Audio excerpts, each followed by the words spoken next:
Hello everyone, we are tasked to explain and give our perception in the video entitled The Impossible Dream.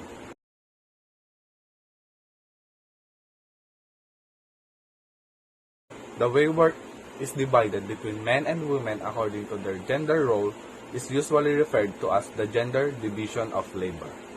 This does not necessarily concern only paid employment, but more generally the work, tasks, and responsibilities that are assigned to women and men in their daily lives. The theme of the video is an example of gender division of labor. The tasks and responsibilities that are done at home were only done by the mother and her daughter, or simply women. Her husband and son only wait for their service. They don't even help even in a simple household chores. It is quite disappointing because still, all of the work, or more specifically, all of the household chores were done by the mother. And it's like they have the responsibility to do it as a parent.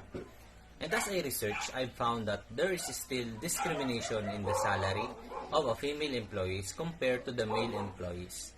But to sum up, it is heartwarming that as we go on by time, there are huge change in the gender discrimination compared to the past decades. We are now adopting the culture of having same rights for different genders.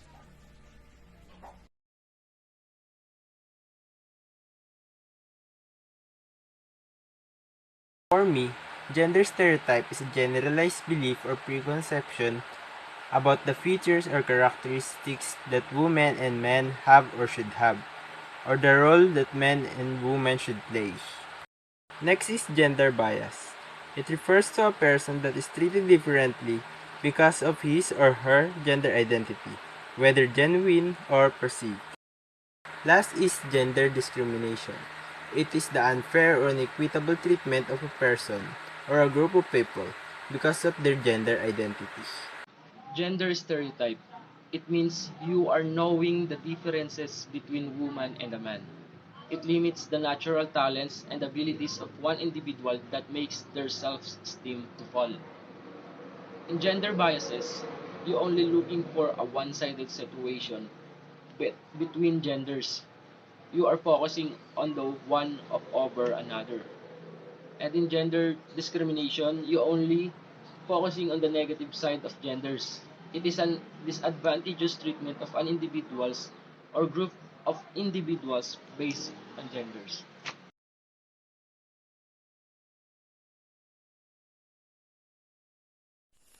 What are the manifestations of gender bias portrayed in this short video? Enumerate them. The manifestation of gender bias portrayed in this video are the problem that a woman inside the house is having the responsibility in doing every household duties. For example, taking care of the child, washing of clothes and dishes, and cooking of foods. And there's no help coming from the husband. Also, when it comes to work, the woman get paid lesser than of the salary a man receives, even if they have been through the same hours of working.